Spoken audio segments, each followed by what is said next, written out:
नमस्कार दोस्तों, मैं हूं राज शर्मा और आप देख रहे हैं हाईवे 33। दोस्तों, आज आपके लेके चलते हैं झारखंड। आज की कहानी झारखंड की है और ये कहानी जो भेजे हैं उनका नाम हरिंदर, ट्रक ड्राइवर हैं। और ये कहानी आज की नहीं, 2003 की है। मतलब एक लंबा अरसा बीत चुका है। आखिर क्या बताते हैं हरिंदर जी? क्या उनके साथ में कुछ घटा था? क्या हुआ था उस रात को, जिस रात की ये बात बता रहे हैं?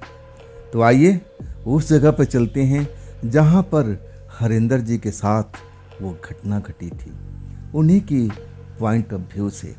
दोस्तों, मेरा नाम हरिंदर है। ये जो घटना बता रहा हूँ ना, मैं आज भी उस घटना को अपने दिमाग में जब महसूस करता हूँ ना, तो दहल जाता हूँ। मैं एक बार कांप जाता हूँ उस घटना को याद करके। ऐसी ही थी। मैं तो कभी कल्पना भी नहीं किया था कि कभी मैं भूत प्रेत को इतनी नज़दीक से देखूंगा। मैं तो सपने में ही नहीं सोचा था। मैं तो भूत प्रेत को अस्तित्व को मानता ही नहीं था। ट्रक ड्राइवर था और ट्रक ड्राइवरी काम अपना मज़े से कर रहा था। मैं रहने वाला गांव का था, लेकिन जब बरसात का मौसम होता था ना, तो रात के टाइम, वो भी बरसात के मौसम में, ट्रक ले जाना बहुत भारी पड़ता था। कभी कीचड़, कभी पानी, एक खतरे का अब मोल लेना था। तब मेरे दोस्तों ने कहा कि कहाँ गांव जा रहा है? अरे यहाँ से गांव 10 किलोमीटर दूरी है और बारिश हो रही है। बारिश से रास्ता कभी कभी ख़राब हो जाता है, कहीं ट्रक फंस जाएगा। ऐसा करना, शहर में घर ले ले, क्वार्टर ले ले, भाड़ा पर ले ले।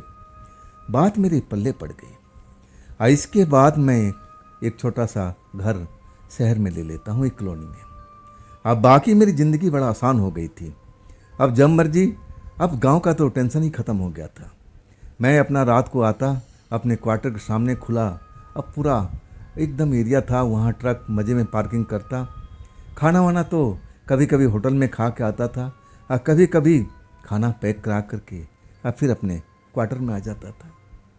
आदत थोड़ी थी उस चीज़ की।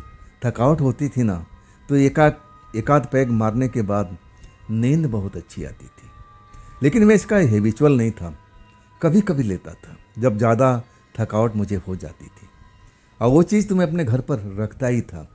कौन अब ठेके की तरह भागता रहेगा रात में 10 बजे? और उससे पहले कई बार ठेके बंद हो जाते थे, तो मारामारी से होती थी। उस रात की बात बता रहा हूँ, जब मैं अपना ट्रक खाली करके अपने क्वार्टर की तरफ अब लेके जा रहा था। 11:15 के आसपास था और तब मुझे जोर का अब सुसु लगी थी, प्रेशर बढ़ा था। मैं सोचा कि अभी तो घर मेरा दूर है, अब थोड़ा ट्रक साइड में रोकते हैं। रात का पहर है, रोड पर आना जाना एकदम बंद हो चुका था। इसके बाद मैं नीचे उतरता हूँ और फिर अब अपना काम प्रेशर रिलीज करके और फिर आता हूँ, ट्रक से बोतल निकालता हूँ। बगैर में हाथ धोए ट्रक में जाता नहीं था। मैंने एक ऐसा नियम बना रखा था। हाँ, कभी मैं पूजा पाठ का शौकीन नहीं था, ना मैं ऐसा पूजा पाठ किया करता था। नए जमाने का लड़का था ना, मैं इन चीज़ों पर ज़्यादा यकीन करता ही नहीं था। और ख़ास करके भूत प्रेत को तो मैं बिल्कुल मानता ही नहीं था। मेरी नज़र में तो वो बिल्कुल थे ही नहीं, उनका अस्तित्व था ही नहीं, जो सबसे बड़ी मेरी भूल थी। जैसे ही मैं हाथ धो करके और फिर अपने ट्रक पर सवार अब होता हूँ, और तभी सामने से एक लड़की दौड़ती हुई आती हुई दिख रही है। एकदम लग रहा है कि उसके पीछे कोई गुंडे मवाली पड़े हुए हैं। दौड़ती हुई मेरी तरफ हाथ हिलाती हुई कि रोको रोको रोको। मैं जब उसको देखता हूँ तो समझ में नहीं आता कि आखिर 11 बजने जा रहा है और यहाँ से जो हमारा शहर है बस ज़्यादा दूरी पर नहीं है, आधे घंटे का रास्ता था। आखिर ये है कौन? और ये खाली स्थान, निर्जन स्थान में, यहाँ पर न तो कोई कॉलोनी, न गांव, न बसेरा। ये कर क्या रही है? आ कहाँ से रही है इतनी रात को? बस उसके हाथ में एक मटमैला रंग का थैला था जो मैं देख रहा था।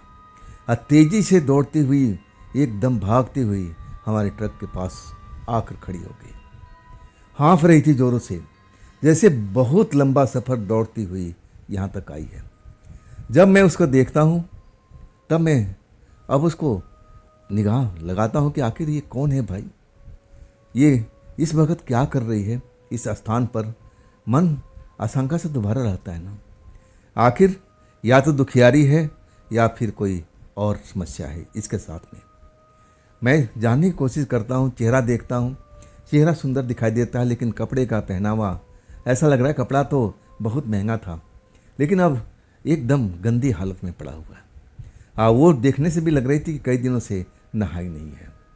समस्या तो बड़ा अलग था। आखिरकार मैं उससे पूछता हूँ कि आप ज़रा सांस ले लो, मैं अभी चल नहीं रहा हूँ, बताओ अपना समस्या के बारे में, तुम्हारे साथ क्या हुआ है, तुम कौन हो और इस खाली स्थान पर, इस खुली जगह पर आप कर क्या रही हो? अभी तो शहर काफ़ी आगे है, तो इस जगह पर कैसे आप आ गई?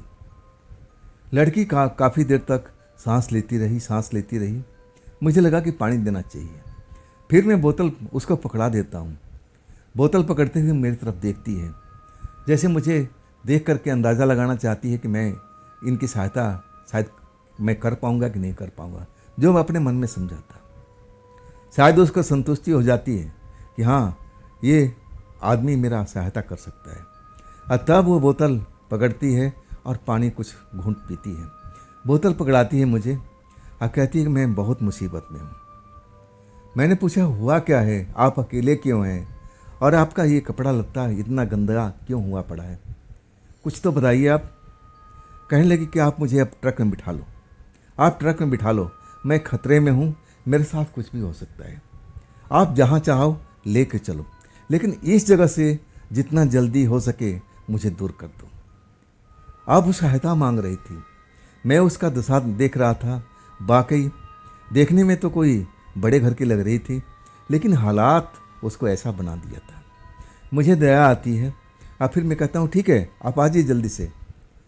मैं अब कंडक्टर साइड का गेट खोल देता हूँ और वो देरी नहीं करती है, मेरे ट्रक के अंदर आ जाती है। कहती है, आप ट्रक चलाइए ना, आप ट्रक चलाइए ना। अब इतनी बदहवास हुई पड़ी थी कि मुझे समझ में नहीं आता था, मुझे तो कोई दिखाई भी नहीं दे रहा था कि जो उसका पीछा कर रहा हो। आखिर मामला क्या था? लेकिन लड़की डरी हुई थी और मैं ऐसा था नहीं, निर्दयी इंसान तो बिल्कुल नहीं था। मुझे लगा कि जब कह रही है कि यहाँ पर इसको खतरा है तो मुझे ट्रक बढ़ाना चाहिए, और मैं ट्रक बढ़ा देता हूँ, दौड़ाने लगता हूँ। मैं स्टीयरिंग पर हाथ रखा हुआ, आंखें मेरी रोड पर जमी हुई, लेकिन कभी कभी मैं उसकी तरफ देखता हूँ जो अब रोड की साइड में देखते जा रही थी, जैसे अभी भी उसको डर है कि उसका कोई पीछा कर रहा है। मैं समझ रहा उसका दुख दर्द को कि ज़रूर ये सताई हुई लड़की है, ज़रूर किसी गलत हाथ में ये फंसी हुई थी, भाग के आई है, मुझे तो ऐसा ही लग रहा है। चलो, अब कुछ देर चलने के बाद जब शहर का सीमा शुरू हो जाएगा तब मैं इससे पूछूंगा कि मामला क्या है। आखिरकार मैं अपने पास क्यों लेके जाऊंगा, इसको शहर में उतार दूंगा। अब इसको जहाँ जाना चाहें जा सकती है, अब शहर में तो कोई ऐसा बात है नहीं। मैं अपने मन में सब ख्याल करता हुआ ट्रक चलाते जाता हूँ। जब शहर का सीमा आने लगता है तब मैं उससे पूछता हूँ कि मैडम जी, आपको जाना कहाँ है? तब वो मेरी तरफ देखती है और कहती, मुझे पता नहीं कि मैं कहाँ जाऊँगी, मैं यहाँ की नहीं हूँ, मैं दूर गांव की रहने वाली हूँ। मेरा दिल अब उसकी तरह देख करके धड़कने लगा। कैसी बात है, ये बाहर गांव की लड़की यहाँ क्या कर रही है, कैसे आ गई है, इसके साथ हुआ क्या? मैं पूछता हूँ कि मैडम जी, आपके साथ हुआ क्या, आप इस तरह आप कैसे भटक रही थी, क्या बात है, कुछ तो बताइए। लेकिन कहने लगी, नहीं अभी नहीं, आप मुझे सुरक्षित स्थान पर पहुँचा दीजिए, मैं सब कुछ आपको बताऊँगी। मुझे समझ में आ के आके सुरक्षित स्थान तो अब आ चुका था, शहर के सीमा में प्रवेश कर चुके थे, कॉलोनी दिखाई दे रही थी, रोड पर लाइटें जल रही थी, अब तो कोई डर वाला माहौल नहीं था। और तब मैं कहने लगा, देखिए मैडम जी, हम सुरक्षित स्थान पर आ गए हैं, ये शहर का अंदर हम प्रवेश कर चुके हैं, जो समस्या है आपके साथ में हुई है आप मुझे बताते जाइए, आज जहाँ कहेंगे आप मैं आपको उतार दूंगा। लड़की मेरी तरफ देखने लगी और कहने लगी, देखिए मैं इस यहाँ की रहने वाली नहीं हूँ, मुझे नहीं पता मैं कहाँ जाऊँगी, आप मेरी हेल्प कीजिए ना, आप मेरी मदद कीजिए ना, कुछ दिन अपने पास में रखिए ना। मैं जब उसकी बात सुनता हूँ तो मैं हैरत में पड़ जाता हूँ। उस लड़की कहता हूँ कि देखिए मेरा परिवार यहाँ नहीं है, मैं गांव का रहने वाला हूँ, यहाँ मैं भाड़े के घर में रहता हूँ, वो भी अकेला, और आप लड़की जात हैं, आपके साथ में उस कमरे में मैं कैसे आपको शेयर कर सकता हूँ? नहीं नहीं, अब अड़ोसी पड़ोसी मुझे क्या कहेंगे, वो तो गलत निगाह से देखेंगे ना। तब लड़की कहने लगी, मुझे किसी की परवाह नहीं है, मैं सुरक्षित रहना चाहती हूँ और मैं आपसे रिक्वेस्ट करती हूँ कि आप मुझे अपने उसी घर तक ले चलिए। मैं मुफ्त में आपके साथ रहना नहीं चाहती, मैं आपको बहुत कुछ दूंगी, लेकिन जब मैं सुरक्षित हो जाऊंगी तब। मुझे कोई पैसे का लालच नहीं था, भगवान की कृपा से मेरे पास में सब कुछ था। मेरे खुद का अपना ट्रक था, खेती बाड़ी मेरे माँ बाप सब कुछ कर रहे थे। ऐसा कुछ नहीं था कि मैं पैसे के लिए मोहताज था। मैं उस लड़की की मदद करना चाहता था, लेकिन लड़की कह रही थी कि मैं मुफ्त में नहीं, मैं आपको बहुत कुछ दूंगी, आप मेरी मदद करेंगे तब। मैं मुस्कुरा पड़ा मन ही मन कि आखिर ये लड़की क्या देगी। ज़्यादा से ज़्यादा, अब इसके पास में ज़्यादा से ज़्यादा 1000, 2000, 5000, इससे ज़्यादा क्या होगा। मैं ऐसा नहीं हूँ कि किसी का आप फ़ायदा उठाऊँ। तब मैं उसको बोलता हूँ कि देखिए मैडम, आप मेरे को गलत समझ रही हैं, मैं ऐसा इंसान नहीं हूँ। मैं मदद आपका ज़रूर करूँगा, लेकिन पैसे के बल पर नहीं, ये तो आप भूल जाइएगा। मेरे पास भगवान का दिया हुआ सब कुछ है, मैं किसी का कृपा पर निर्भर नहीं हूँ। हाँ, मैं आपका ये काम कर सकता हूँ, लेकिन कितने दिनों के लिए। लड़की सोचते हुए कहने लगी, कुछ दिन तो ज़रूर लगेगा। तब मैं भी सोचने लगा। तब लड़की कहने लगी, आप डरिए मत, आप डरिए मत, बिल्कुल नहीं, आपको डरने की आवश्यकता नहीं है। मैं किसी के सामने आऊँगी नहीं, घर के अंदर बंद रहूँगी, आप अपना काम करना, मैं घर में पड़ी रहूँगी, किसी को शक भी नहीं होगा कि मैं आपके घर में रहती हूँ। ये बात मुझे समझ में नहीं आई। लड़की कह रही थी कि आप मुझे घर में बंद करके चले जाना और अपना काम करना, मैं घर के अंदर में रह जाऊंगी, किसी अड़ोसी पड़ोसी का शक भी नहीं होगा। मैं ऐसा इंसान नहीं था।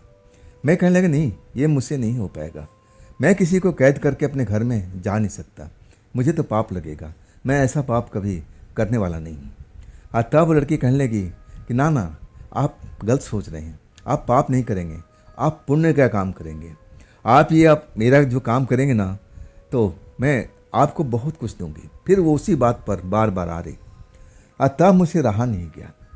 मैं पूछा कि ऐसा क्या है आपके पास में, क्या आप मुझे देंगी इस काम के बदले में। तब वो मटमैला थैला को खोलती है, उसमें कुछ कपड़े भी थे।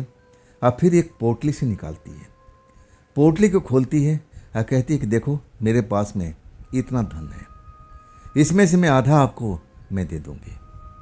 मैं जब उस धन को देखता हूँ ना, तो वाकई मैं भी सोचने पड़ जाता हूँ। अब देखता हूँ कि वो प्योर सोने का सब जेवर, इतना सारा जेवर उसके पास में था।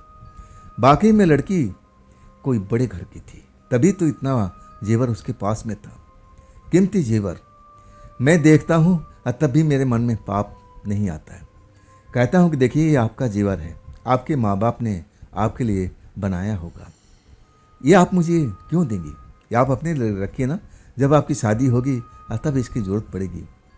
तब वो कहने लगी कि मेरी शादी नहीं होगी। मैं ज़रा अब उनकी बात सुनता हूँ ना, मैं देखने लगता हूँ कि ऐसा क्या बात है मैडम जी कि आपकी शादी नहीं होगी, आपका परिवार होगा, अब आपके माँ बाप होंगे, अब कितने दिन मेरे घर पर रहेंगी, आखिर तो आपको घर पर लौटना ही पड़ेगा ना। अतः वो रोने लगी, कहने लगी कि मैं अपने घर पर लौट नहीं सकती, मैं ऐसा काम करके ही घर से भागी हूँ, मैं कौन सी मुँह लेकर के अपने घर जाऊँगी, मैं नहीं जा सकती अपने घर पर, मैं तो उनके लिए मर चुकी हूँ, अब मुझे वो अपनाएंगे भी नहीं, और ना मैं उस घर में जाना चाहती हूँ। बाकी मैं ऐसा दुविधा में फंसा हुआ था कि मैं अब सोच नहीं पा रहा था कि मैं हाँ करूँ या ना करूँ।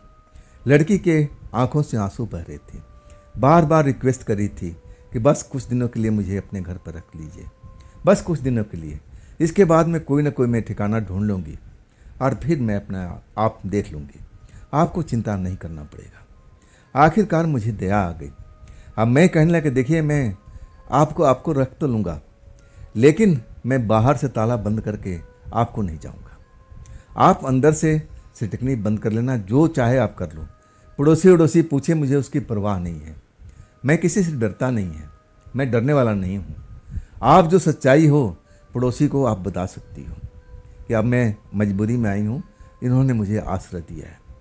मैं सोच लिया कि डर के कोई फ़ायदा नहीं है, अब कौन मेरा यहाँ रिश्तेदार है, कौन मुझे जानता है, देखा जाएगा, जो होगा देखा जाएगा। मैं उस लड़की को बोल दिया कि आप डरिए मत, मैं आपको अपने घर पर ले चलता हूँ।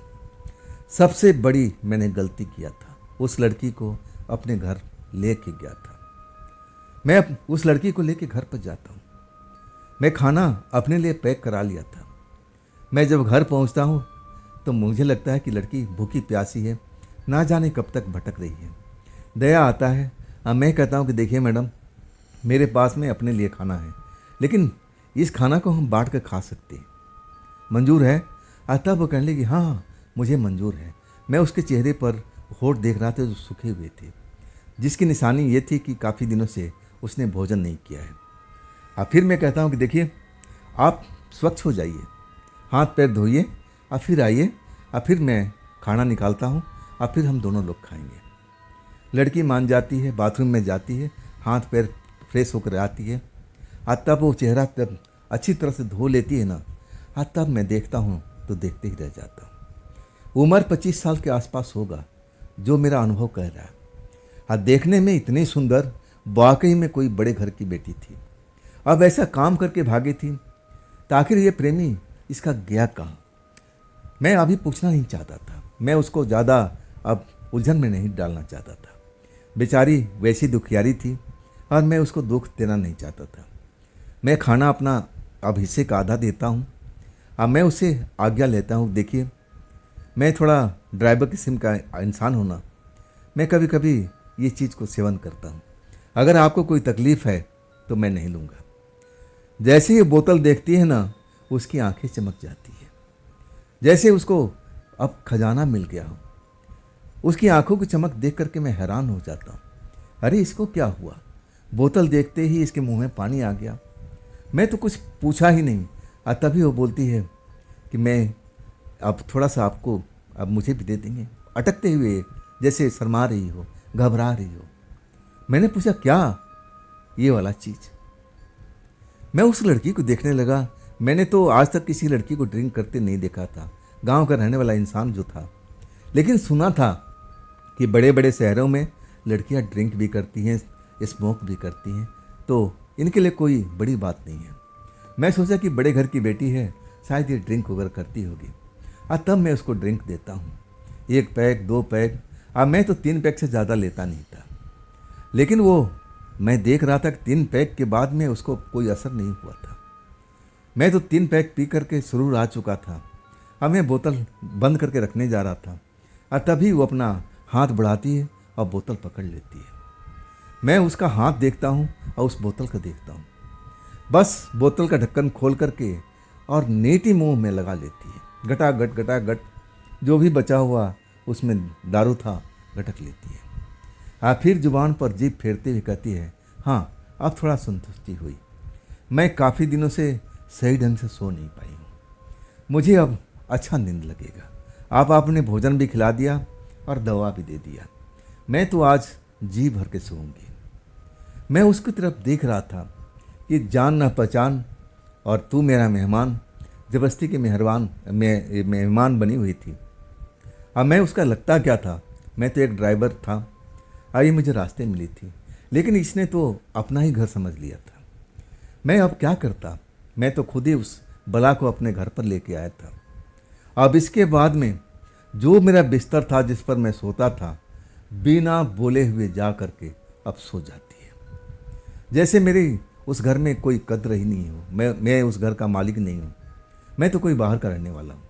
मेरे लिए तो कोई बिस्तर भी नहीं था, बिस्तर सब कुछ एक ही था, और वो बिस्तर पर लंबा चौड़ा होकर के सो जाती है, आंखें बंद हो जाता है। तब मैं समझ गया कि अब ये नशे में टुल्ली हो चुकी है, अब इसको दिन दुनिया का कोई खबर नहीं है, अब इससे क्या उलझना।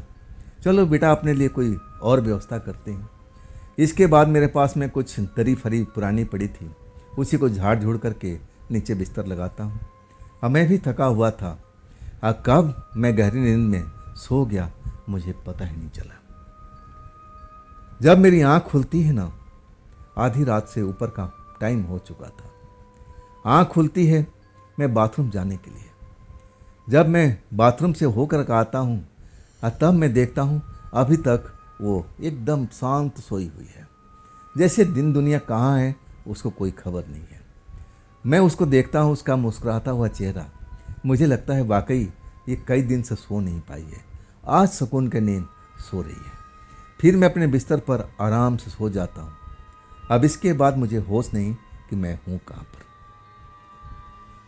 सुबह सुबह जब होती है ना, तब मैं अपने आप को देखता हूँ, उस लड़की को देखता हूँ जो बिस्तर पर होना चाहिए। मैं तो उसी जगह पर हूँ, लेकिन लड़की बिस्तर से गायब है। मुझे लगा कि लड़की जाते जल्दी उठ गई होगी और बाथरूम वगैरह में गई होगी। मैं इंतज़ार करने लगता हूँ।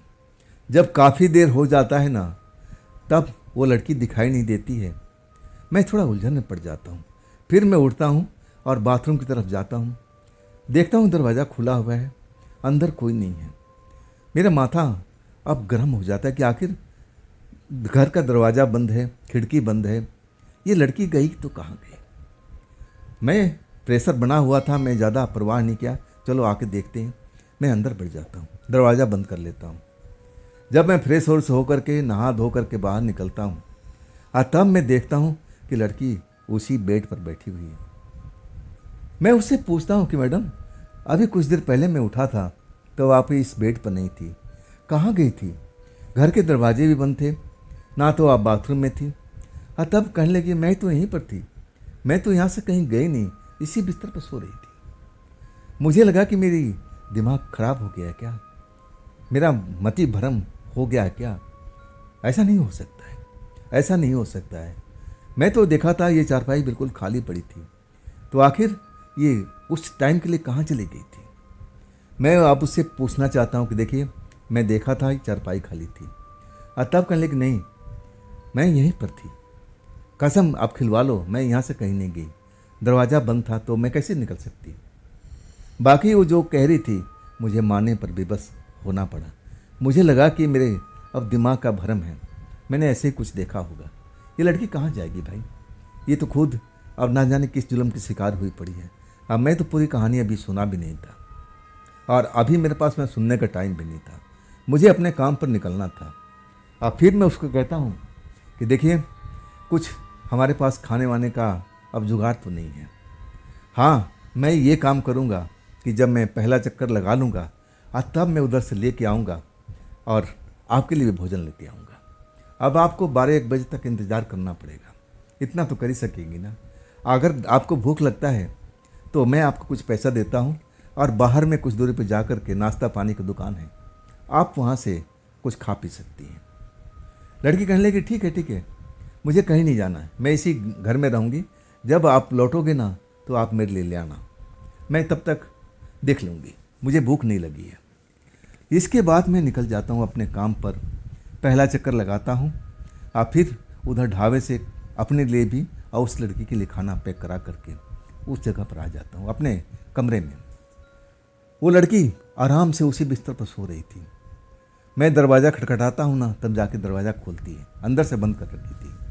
जब अंदर प्रवेश करता हूँ ना, तब कहती है, भोजन ला गया हो क्या? मैंने बोला, हाँ, अब देखो मेरे पास में ज़्यादा टाइम नहीं है, अब आओ जल्दी खा लेते हैं।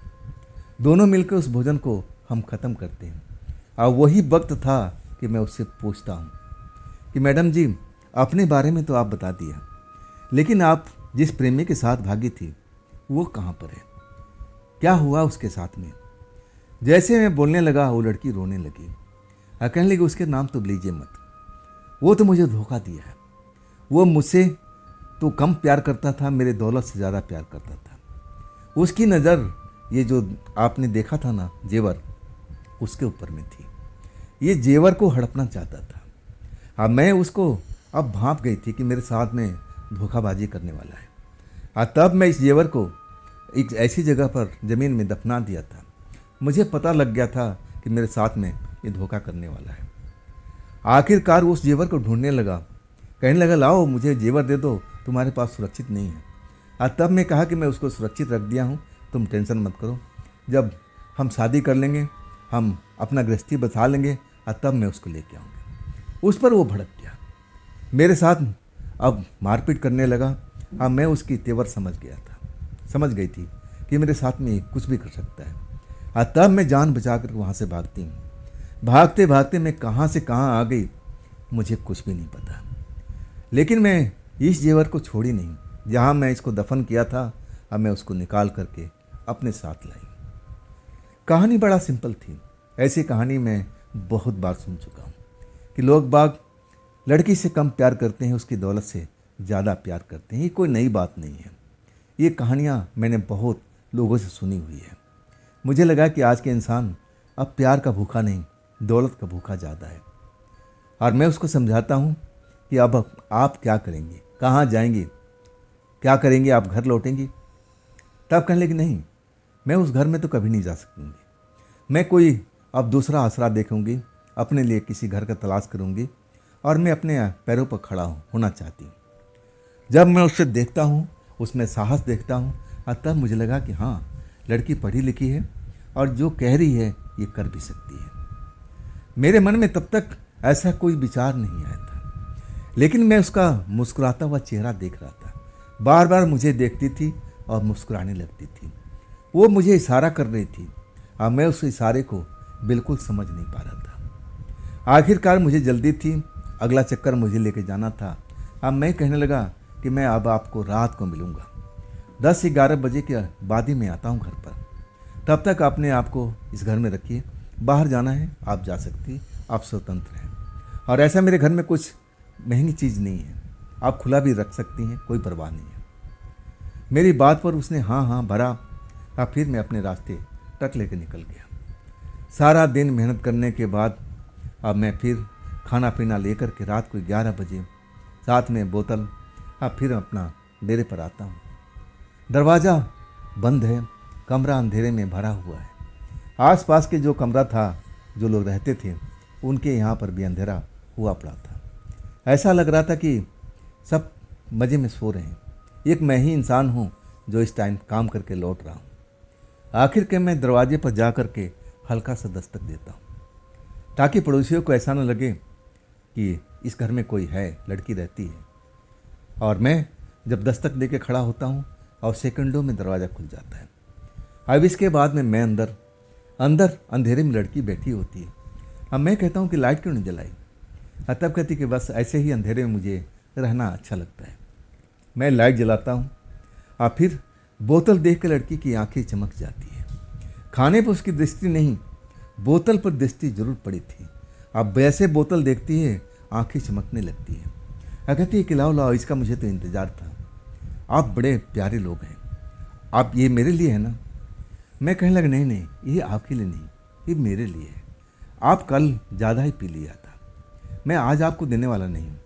ये लड़की के लिए नहीं बना है, ये लड़कों के लिए है। तब मेरी तरफ भौर के देखने लगी जैसे वो मुझ पर नाराज़ हो गई। एक अदा थी और वो अदा जब मैं देखा ना तो बड़ा ही मैं सिहर गया था। पहली बार उसको उस ढंग से देखता हूँ, लगता है कि अरे ये लड़की इतनी सुंदर है, सुशील है, पढ़ी लिखी है, बड़े घर की बेटी है, संस्कारी है, लेकिन इसमें एक ऐब है, ये दारू वाला ऐब है। अगर ये ऐब छोड़ देना तो मैं इसके साथ पूरी ज़िंदगी बिता सकता हूँ। और मैं खुले विचार का लड़का था। अब मैं अपने दिल की बात उससे कहता हूँ कि देखिए, मैं आपको पसंद करने लगा हूँ, लेकिन मेरी पसंद के बीच में ये बोतल आ रही है। अगर आप बोतल को छोड़ देगी ना तो शायद हम और तुम एक हो सकते हैं। मैं आपसे शादी कर सकता हूँ, आप मेरे घर में आराम से रह सकती है पूरा ज़िंदगी भर। लड़की मेरे बात पर बिल्कुल ध्यान नहीं देती है, जैसे मैं कुछ बोल रहा हूँ और वो इग्नोर करती है। उसका बस नज़र उस बोतल के ऊपर टिकी हुई है, जैसे मेरी बात का कोई महत्व ना हो। मैं जब देखता हूँ और फिर मैं अपनी बात दोहराता हूँ, लेकिन वो भी इग्नोर कर रही है। अपना हाथ बढ़ाती है और मेरे हाथ से बोतल छीन लेती है। और मैं रोकते रोकते तब तक वो ढक्कन खोल करके आधा बोतल गटक जाती है। मैं बोतल छीनता हूँ, अरे अरे, ये तो आपने कमाल कर दिया, मेरे हिस्से का भी आपने पी लिया। तब उसके चेहरे पर एक बड़ी सी मुस्कान आ जाती है। कहती है नहीं नहीं, देख लो, मैं अपने हिस्से की पी हूँ, आधा हिस्सा इस बोतल में पड़ा हुआ है, आप इसको एंजॉय कर सकते हो और मुझे अब इसकी ज़रूरत नहीं है। हाँ, मुझे भूख लग रही है, मेरा खाना दे दो। खाना देता हूँ, खाने पर टूट पड़ती है। फिर अब कुछ ऐसा मुंह बनाती है, कहती है कुछ अलग चीज़ नहीं मिलता है क्या खाने में? मैं पूछने लगा कैसा चीज़? मैं तो वेजिटेरियन हूँ और मैं ऐसा ही खाना खाता हूँ। तब कहने लगी कि मैं तो नॉन वेजिटेरियन हूँ, मुझे नॉन वेज अच्छा लगता है। मैं कहने लगा देखिए मैं इस खाना को पसंद नहीं करता हूँ जो आप खाना खाती है, मैं बिल्कुल वेज हूँ, अब मुझे वेज खाना अच्छा लगता है। और तब आधा बिखेरती हुई कहने लगी कि कल मेरे लिए अलग से ले आना ना, मुस्कुराते हुए आधा दिखाते हुए। अब मैं उसके अदा के जाल में फंसता जा रहा था। देखने में गजब की सुंदर थी, आखिरकार मेरे सीने में भी दिल धड़कता था। मैं अब दारू पीने के बाद अपनी होश हवास खोता गया। वो तो जैसे अब अपना होश हवास पहले ही खो चुकी थी। मेरा दिल धड़कने लगता है, मैं उसकी तरफ देखता हूँ और वो मेरी तरफ। धीरे धीरे दिल की घंटी बजने लगती है। अब मुझे लगता है कि हाँ, यही मेरी पत्नी हो सकती है। मैं अपने बाँह फैलाता हूँ तो मेरे बाहों में समा जाती है। एक अलग सा खुशबू वहाँ पर महसूस होने लगता है। अब मैं उस खुशबू की परवाह नहीं करता हूँ। एक ऐसा खुशबू है मेरे सामने, तो अब ये खूबसूरत कुदरत का तोहफा मेरे सामने बैठी हुई थी। इतनी सुंदर थी कि फूल भी शर्मा जाए। और फिर हम दोनों अब अकेले घर में और क्या कर सकते हैं। प्यार मोहब्बत, अब तो हमारा दिल भी मिल चुका था। सुबह मेरा नींद खुलता है, मैं जैसे उठता हूँ अब बाहर में अब ऐसा लग रहा है कि सूरज निकल चुका है। मैं उसी खाट पर हूँ जिस खाट पर मैं कल रात सोया था। लड़की गायब थी। मैं नीचे देख रहा हूँ कि कहीं जगह कम थी उस पर, कहीं लड़की नीचे तो नहीं सो गई है। लेकिन मैं पूरा घर छान मार लेता हूँ, लड़की दिखाई नहीं देती। मुझे लगता है कि बाथरूम में गई होगी। बाथरूम देखता हूँ, दरवाज़ा खुला हुआ है, मतलब है नहीं। अब मैं देख रहा हूँ कि टाइम मेरा होता जा रहा है, मुझे तो अब चक्कर लेके जाना है। अगर लेट हो जाऊँगा तो मेरा काम खराब हो जाएगा आज का। मैं तैयार होता हूँ। अब इसके बाद जैसे ही आता हूँ ना, वो लड़की मुझे बिस्तर पर सोई हुई दिखाई देती है। मैं देख करके समझ नहीं पाता हूँ कि आखिर कल की रात भी ऐसा हुआ था, आज की रात भी ऐसा हुआ था। ये कहाँ चली जाती है? और कुछ देर के बाद में उसी जगह पर लौट आती है, उसी खाट पर। मैं उससे पूछता हूँ कि तुम कहाँ गई थी? मैं तो अभी उठा था तो तुम थी नहीं। आज तब कहने लगी मैं कहाँ जा सकती हूँ, मैं तो इसी खाट पर थी। आपको देखने में कुछ गड़बड़ हुई है। मैं समझा कि मेरा आज भी दिमाग कुछ भरम कर रहा है। मैं उस लड़की को अनदेखी करके आज शायद बाथरूम में गया होगा। तब तक मुझे समझ जाना चाहिए था कि जिस लड़की के साथ में मैं अब ज़िंदगी भर साथ निभाने का वादा कर रहा हूँ, उस लड़की के बारे में पूरी तरह से जानकारी तो ले लें। लेकिन मेरे मन में ऐसा कुछ ख्याल ही नहीं है। मुझे लगा कि बड़ी सुंदर लड़की है, बड़े घर की बेटी है, और इसके पास अब सुंदरता के अलावा इस टाइम और क्या हो सकता है। सबसे बड़ा धन तो इसकी सुंदरता है, और ऊपर से उसके पास में इतने सारे सोने के जेवर। लेकिन मुझे जेवर से कोई मतलब नहीं था, मैं तो उस तरफ देखना भी नहीं चाहता था। मुझे तो उस लड़की से प्यार हो गया था। फिर मैं देरी हो रहा अपने काम पर निकल जाता हूँ, और फिर रोज़ की तरह दोपहर में आकर के पहले चक्कर ख़त्म करके और उस लड़की के लिए भोजन भी लाता हूँ। लड़की फिर मुंह बनाने लगती है और कहती थी कि देखिए ना, मैं आपसे बोली थी ना कि मेरे लिए कुछ नॉन वेज लेके आइएगा। मैं उसकी अदा पर अब एक तरह से देखने लगता हूँ, मान जाता हूँ कि ठीक है, जब रात के लौटूंगा ना तो तुम्हारे लिए अलग से अब नॉन वेज लेके आऊँगा, अब तो खुश हो जाओ। लड़की खुश हो जाती है, गले मिलती है, प्यार करती है और कहती है अब जाओ, फिर लेट हो जाएगा। जैसे मेरी पत्नी बन चुकी हूँ, अब मैं उसका पति हूँ। मैं अपने काम पर निकल जाता हूँ। अब फिर रात को लौटते वक्त नॉन वेज का पैकेट अब उसके लिए लेके आता हूँ। दारू के बोतल का मुझे अब आदत सी हो गई थी इस लड़की के आने के बाद में। अब फिर मैं दारू की बोतल जैसे ही अब खोलता हूँ, लड़की अब चहक उठती है। नॉन वेज देख कर के उसे खुशी का ठिकाना नहीं होता है। अब फिर मुझे गले लग के प्यार करने लगती है कि तुम मेरा कितना ख्याल रखती हो। अब मैं कहा कि हाँ, मैं तो रखता हूँ, लेकिन तुम भी मेरा ख्याल रखना, मुस्कुराते हुए। अब फिर वो मुझे गले लगा लेती है। मैं उसका मतलब समझ जाता हूँ कि आज की रात अब अच्छी गुजरने वाली है। ऐसे ही मेरे साथ में एक हफ्ता होता रहा। एक हफ्ता मैं ऐसे ही झेलता रहा उस लड़की को। झेलता क्या रहा, उस लड़की से मुझे प्यार हो चुका था।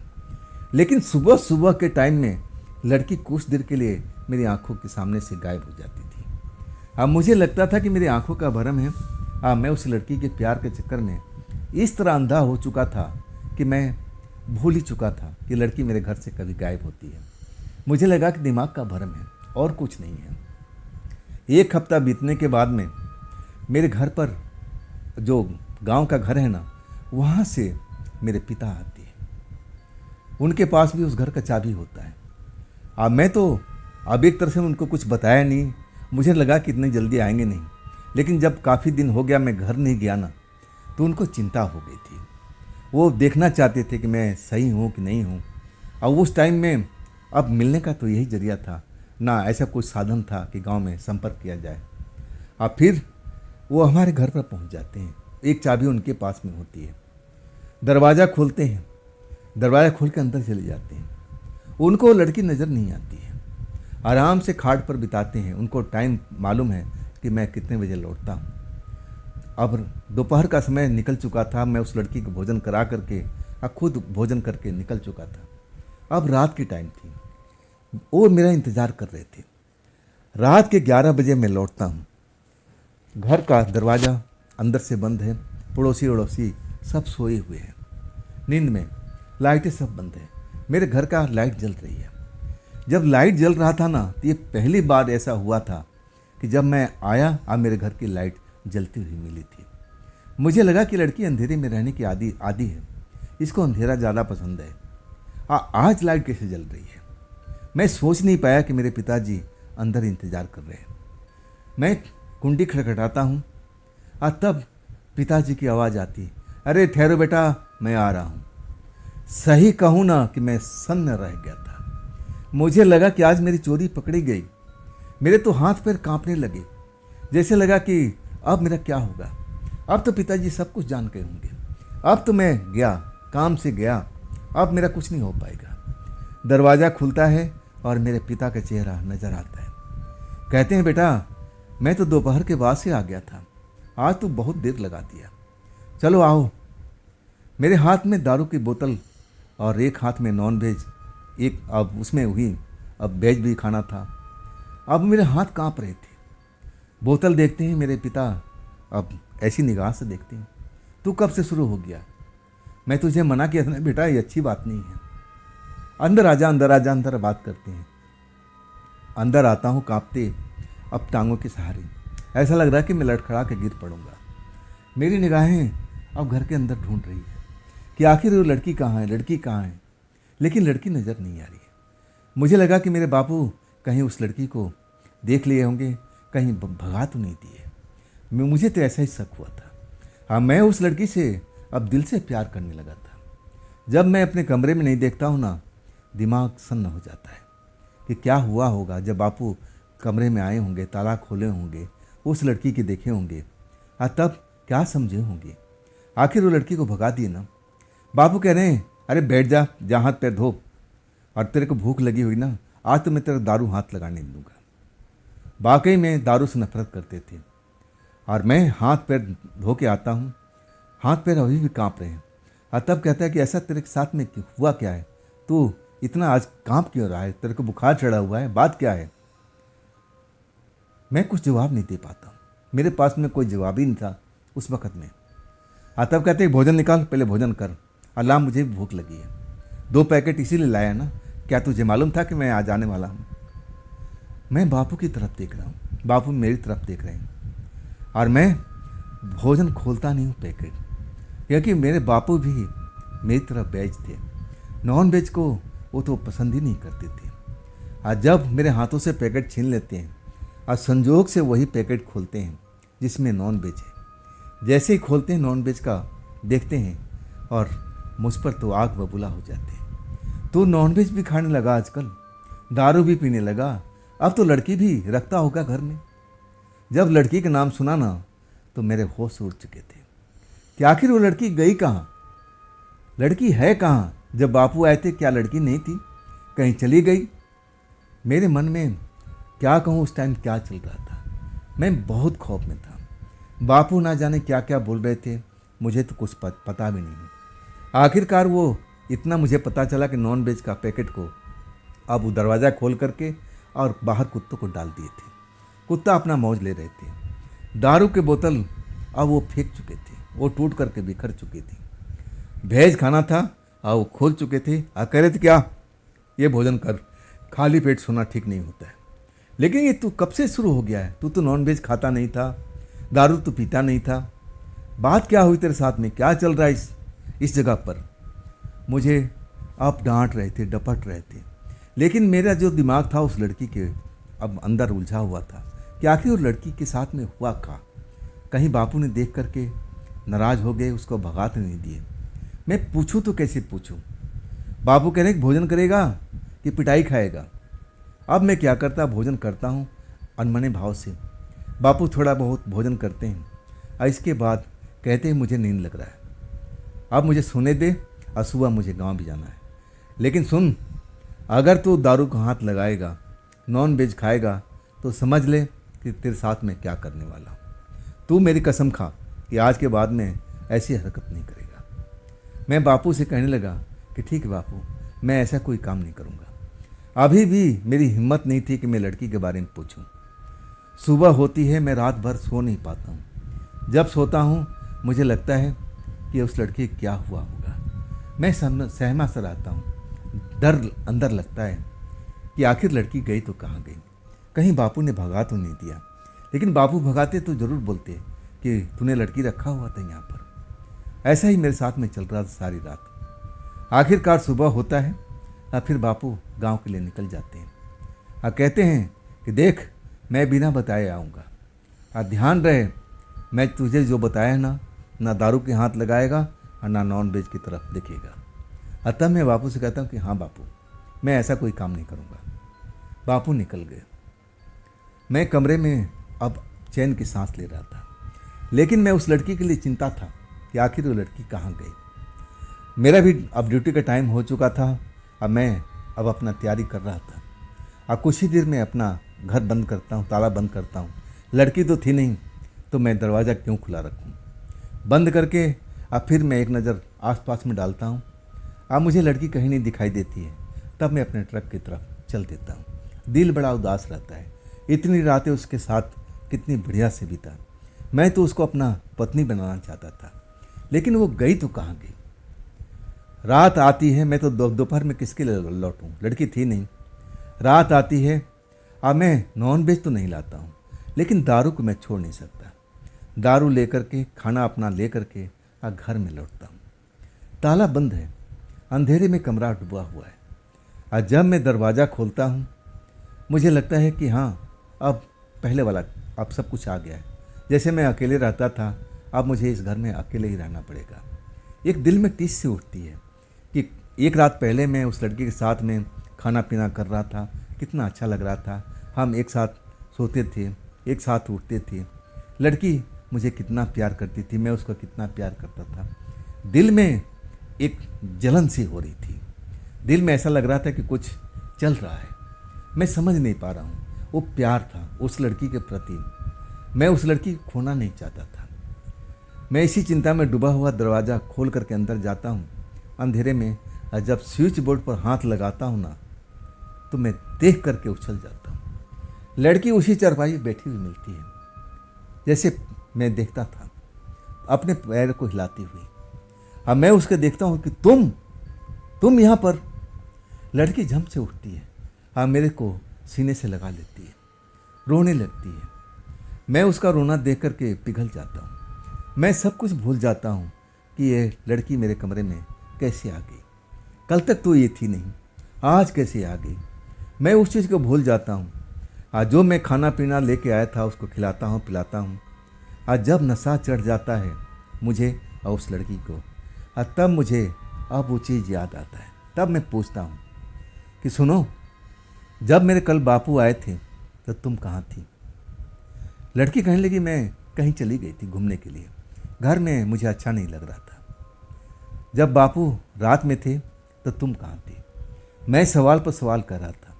और तब लड़की कहने लगी कि मैं आई थी, लेकिन जब मैं देख लिया कि अंदर में कोई है और आपका ट्रक भी नहीं नज़र आया, तब मैं समझ गई कि आपके परिवार का कोई सदस्य होगा। मैं बाहर घूमती रह गई, एक जगह पर पेड़ के अब पास में जाकर के मैं सारी रात गुजारी।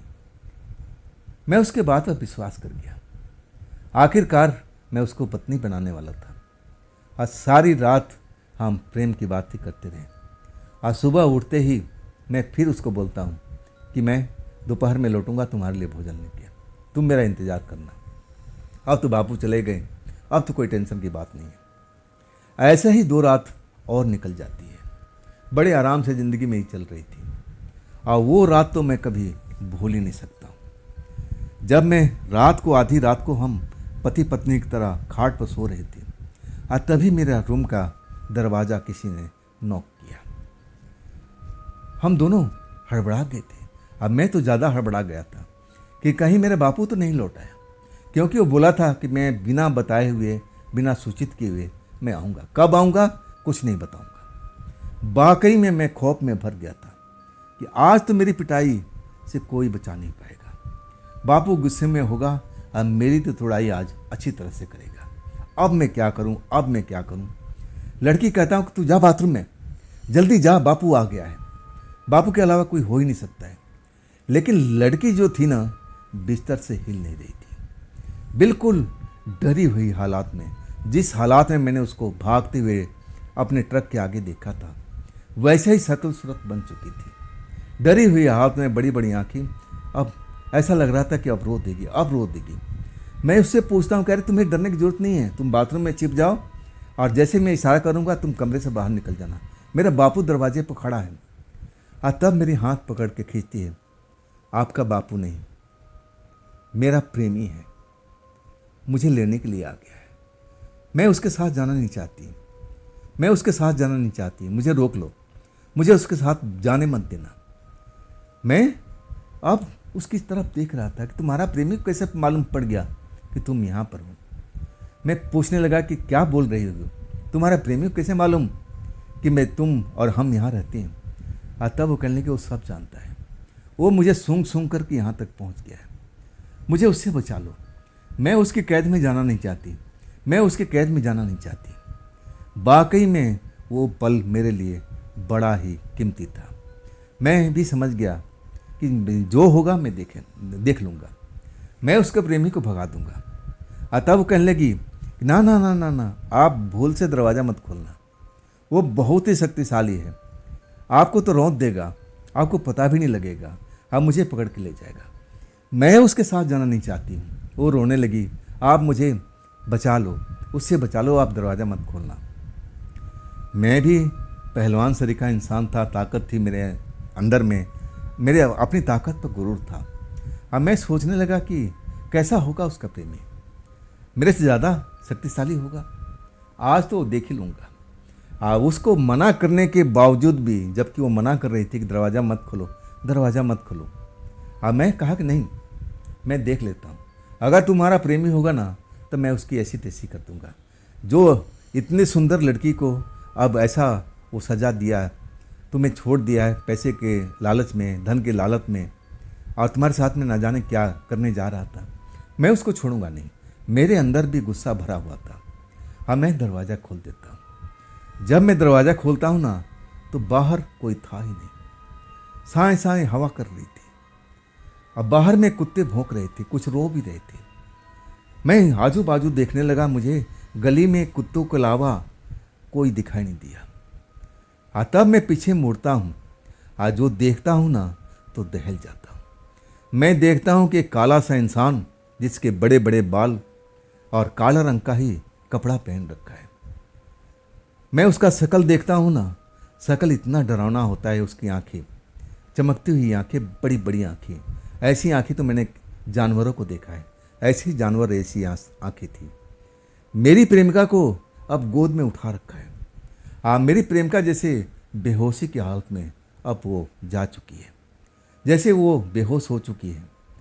अब मैं जब देखता हूँ ना उसकी तरफ कि मैं अब क्या करूँ, मैं अब क्या करूँ, ये कब घर के अंदर आ गया, मैं तो देख ही नहीं पाया। अब मैं उसको रोकना चाहता हूँ कि मेरी प्रेमिका को छोड़ो, मेरी प्रेमिका को छोड़ो। मुझे धक्का दे करके वो दरवाजे से बाहर निकल जाता है। मेरी आंखों के सामने में ही वो बिल्कुल हवा हो जाता है।